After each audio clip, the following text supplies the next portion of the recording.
circulation, tenderness, and stretching. Okay? Then, wala naman siyang dugo, wala siyang DOTS.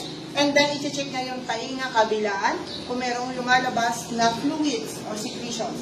Kung pwedeng dugo, kung pwedeng cerebrospinal fluid. I-check niya rin yung eye socket o yung gilid ng mata. Kung siya ba ay merong injury. Yung kilay, ihipon niya rin. And then, yung ilong. Nose bridge, kung intact. Okay? Then, check niya yung cheekbone hanggang sa panga. Bubuksan ng ilong, ay bubukang ilong at bibig. Sisilipin kung merong other injuries. Baka nung pagbagsak niya, napapas ang bibig niya, nabali, or nagkaroon ng injury sa bibig. Check niya rin yung gilid ng leeg, yung pagitan ng leeg. Okay? Titingnan mo naman kung yung kanyang jugular is not distended. Pag sinabing jugular vein niya, hindi siya namamaga. Okay? Check mo yung balikat, hanggang shoulder, upward, angat, bababa. Okay, no cracking sound. Okay? Then, i-check na yung sternum sa gitna, yung gitnang buto. Check mo yung gitnang buto. Okay? So, torso. Kung may mga fracture. Kung babae ang victim, kukunin mo yung kamay ng rescuer at siya ang ipagkakapamong sa kanyang sarili. Kasi conscious siya. Okay? Dadayin naman yung isang merong sakit. Now, sa abdomen part, sa tiyan ng pasyente, hahatiin natin siya sa 4 na quadrant. So, syempre, yung pusod in 4 chambers or 4 quadrant. Ang first quadrant ay mag-start dito, pangalawa, pangatlo, at pang-apat. So, unang quadrant, ipipress niya, 2 fingers. Okay. Anong organs meron dyan? The liver, the gallbladder. Ano pa? Sa kabila? Spleen, pancreas. Okay? Sa lower, ascending and descending colon. Sa baba, ito, sa kababaan, sa 4 na quadrant, andyan ang ating appendix. Okay? Then, kung anong ginawa mo sa balikat, same din sa baywang, i-press down mo kanyang baywang kung mayroong mga problema sa buto. And then, okay, no cracking sounds. So, kung anong ginawa niya doon, same din sa kamay, ha? So, nag-check siya sa kanyang, sa upper extremities. So, i-check mo kung may mga fracture. Kapag hinipo mo yung kamay o paa, squeezing.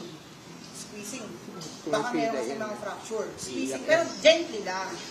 Okay, sa kamay naman, sa assessment natin sa kamay, meron tayong mnemonics ng PFS. P stands for perfusion. So, ito yung capillary refill test na ginagawa natin. In less than 2 seconds, pipindutin mo, counting ka, 1,002. Kailangan in less than 2 seconds, bumalik yung pinkish color. Di ba pag pinindot mo, mamutla? Okay, then pag binitawan mo, babalik ulit. So, kapag delayed at umabot ka ng 3, 4, 5 seconds, ibig sabihin, may problema ang kamay mo rito sa circulation. Perfusion is circulation. M stands for, motor. Pahawakan mo yung kamay mo. Grip. Hawakan mo, okay, nigagrab niya.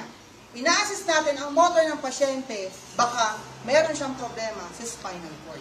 Sa isang tao, kapag nahit ang spinal cord, may tendency hindi mag-function ang kanyang motor.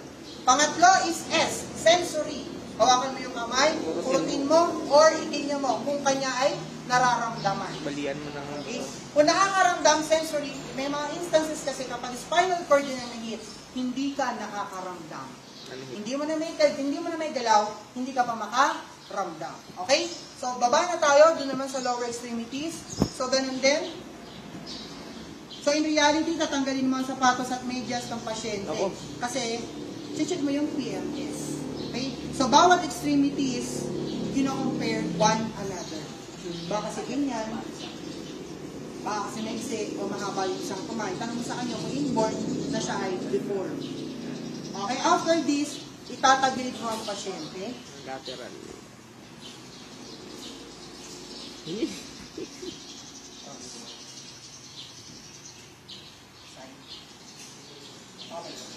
Ang pagtagilid natin sa pasyente, ang tawag natin dyan ay, Recovery position. ano pa?